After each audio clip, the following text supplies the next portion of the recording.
கர்த்தர் நல்லவர். அதுதான் இருக்கிற சத்தியத்திலேயே ரொம்ப அற்புதமான சத்தியம் நினைக்கிறேன்.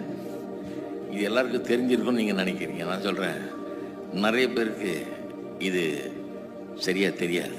ஏனென்றால் அவங்க எப்படியோ நினைக்கிறாங்க, எப்படியோ அவங்க காதுக்கு வந்து என்ன எடுத்துக்கிட்டோன்னா, ஊரில் நடக்கிற அத்தனை அக்கிரமம் அநியாயம் எல்லா அக்கப்போரு எல்லாத்துக்கும் கடவுள் தான் காரணம். அவர் விளையாண்டுட்டு இருக்கிறார். அவர் ஏதோ காரணத்துக்காக இப்படியெல்லாம் பண்ணிட்டார், அங்கே எப்படி பண்ணிட்டார், இங்கே அப்படி பண்ணிட்டார், இவங்க வாழ்க்கையில் அப்படி பண்ணிட்டார், அவங்க வாழ்க்கையில் அப்படி பண்ணிட்டார். எல்லாம் நம்ம கடவுள் தான் எல்லா அநியாயத்தையும் அக்கிரமத்தையும் ஆர்கெஸ்ட்ரேட் பண்ணி நடத்திக்கிட்டு இருக்கிற மாதிரி பேசி பேசி பேசி அறியாத ஜனங்கள் அதை அப்படி ஆக்கிட்டாங்க. கர்த்தர் நல்லவர்ன்றது போய் ஏதாவது கேடு கெட்டது நடந்தால் கர்த்தரை கேளுங்க, அவர் தான் பண்ணியிருப்பாருன்னு. அவர் ஏதோ கிரிமினல் மாதிரி. இவங்களுக்கு ஒன்றும் புரியலன்னா அது தெய்வ செயலாகிடுவாங்க. ஏன்னா இவங்க செயல்லாம் ரொம்ப கரெக்டாக இருக்கும், பரிசுத்தமாக இருக்கும். ரொம்ப இவங்க தப்பே பண்ண மாட்டாங்க. இவங்க மேலே எந்த தப்பும் கண்டுபிடிக்க முடியாது, யாரும் சொல்லவும் முடியாது, சொல்லக்கூடாது. அப்படிதான் அவங்க நினைப்பு. நம்ம எப்படி தப்பு பண்ணுவோம் அப்படின்னு நினைப்பு. இல்லைன்னா நம்மக்கிட்ட என்ன பவர் இருக்குது, நம்ம பண்ணுறோம், நம்ம கையில் ஒன்றும் இல்லை. இன்னும் கேட்டால் ஆதாம் பாவம் செஞ்ச நாள்லேருந்து இன்னைக்கு வரைக்கும் எல்லா அக்கிரமும் அநியாயத்துக்கும் மனிதன் தான் காரணம். அவனுடைய பாவம் தான் காரணம்.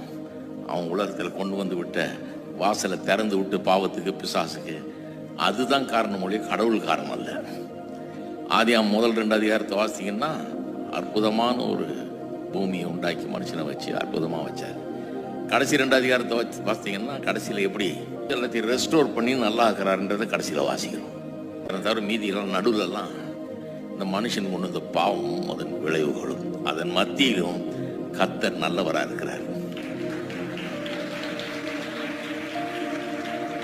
அதனால தான் பூமி விளையுது. இன்னைக்கு கூட நம்ம சாப்பிட்டோம்.